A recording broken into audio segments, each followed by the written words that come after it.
everyone, welcome back to the Bucket Think Tank. So, the Battle of Ranskoor of Kolos. Really overly complicated name, I think.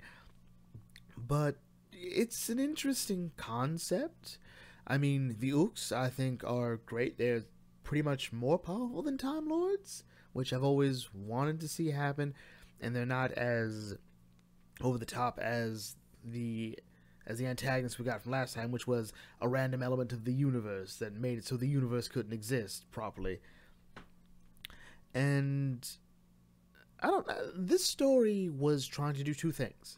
And there was the Doctor versus Tim Shaw, and there was Graham versus Tim Shaw.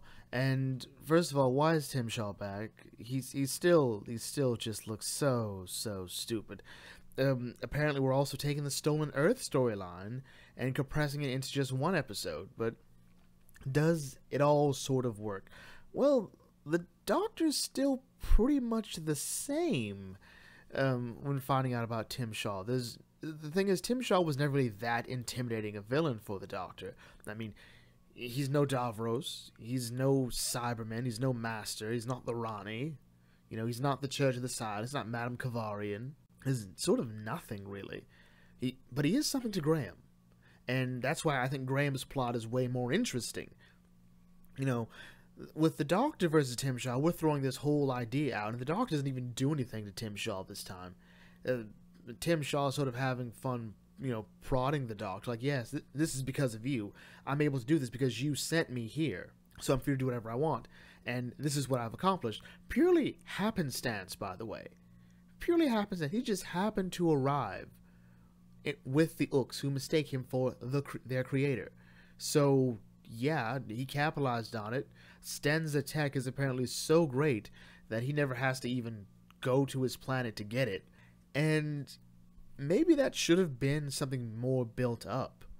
You know, the idea of the Stenza technology. Like, we hear about Stenza doing this or Stenza doing that. We hear about in Ghost Monument with that planet, and those snipers are back. That's interesting, sort of. But, yeah, and I'm so tired of the TARDIS telepathic circuits. That's sort of the epitome of my pet peeve for this. We don't need to keep seeing it all the time. It seems Yaz's job in Doctor Who just seems to be to talk to the companion, to talk to the new character of the week. And it's pretty much what she's been doing consistently the whole time. And it's not inherently bad. It sort of plays up to her idea of, you know, a police officer, you know, talking with people and, you know, trying to resolve conflicts, you know, getting the story, whatever, that's fine.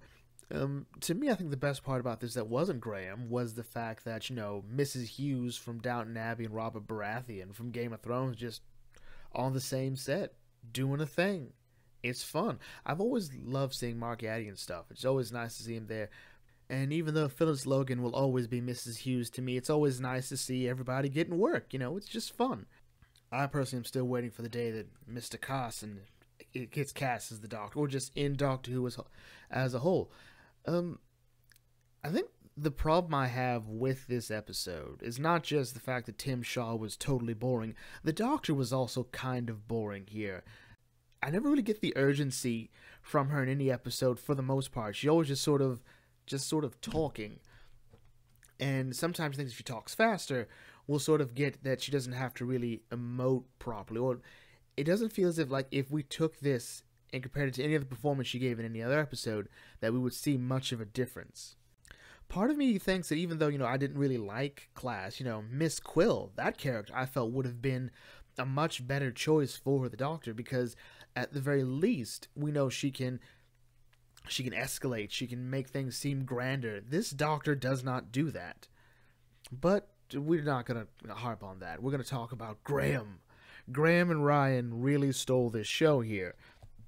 You know, the Doctor's always had that sort of, you know, we don't kill. We don't kill people. And the problem is, and this will be the last time I bring this up here, is that there's no one to take Tim Shaw to. So what was the Doctor thinking? We're going to just lock him up somewhere. But at some point he will get out. I feel like we're going to be that lazy to bring Tim Shaw back again. And you kind of wonder, where's the Shadow Proclamation in this? You know, I think that's what this Doctor really wants, or this series really wants, is some sort of legal authority in the galaxy. And I think, the Shadow Proclamation would be good. But coming back to Graham and Ryan, the fact that Graham just looks at the doctor and says, like, I'm going to try to kill him. And the doctor says, well, you can't do that. You can't travel with me anymore. I'm like, yeah, it's fine, whatever. I'm going to kill him. And I just have to give points to Graham for that. We've always wanted a companion who will sort of stand up to the doctor. Ryan and Yaz don't really do it. I think it's because Ryan and Yaz sort of see the doctor as this really great superhero. And I think for Graham, he doesn't quite realize he's not older than the doctor. And at the same time, it's personal. And there's also something I like about Graham. He's always willing to, like, say something to the doctor where the other two are like, oh, wow, Doc. It's the doctor. Graham sort of stuck in between, like, overly supporting the doctor and also constantly questioning the doctor and sort of joking with the doctor. It's always fun. And here we see Graham's like, yeah, this isn't a game. That's the monster that killed Grace. And it's really only Ryan who's able to bring him back by using Grace. They're talking about, this Manan, and she wants you to be the better man, which you knew you always could be. And, Ryan, this was sort of like a bad thing for Ryan, really, because it felt like this should have had more gravitas to it. Ryan admitting that, he loves Graham, he loves his granddad, and it felt like this should have been saved for the eventual meeting I think this series is going to have with Ryan and his own dad. And it just felt like sort of like tacked on. But again, Graham just sort of once again steals the show by just being great. I think Bradley Walsh has a really great handle on his character, where I think Jodie's still trying to find exactly how far out of her comfort zone she can go as the Doctor. I've heard that she's mostly a drama actor, and I'd like to see her bring some of that to this role, because I don't quite get the theater, I don't quite get the tension, because she's never bringing it to the role. But Graham brought this was personal. I felt it was personal, and Graham was willing to sacrifice everything until the very end, when he realized he'd be sacrificing the memory of Grace for it, and realizing he's not a warrior, and he just shoots Tim Shaw in the foot. Also, what was with the neurodampers? If the Doctor thought there were multiple people down there in need of help, and that this planet was going to mess with your head, why did she only bring like one extra neural dampener? Because nothing else came from that.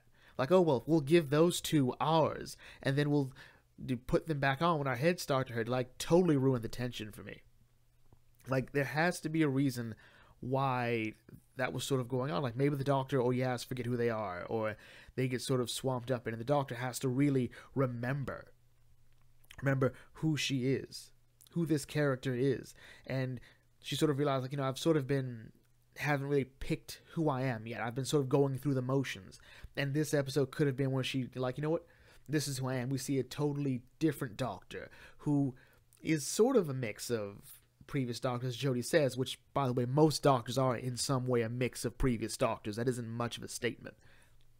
But we see sort of a defining trait.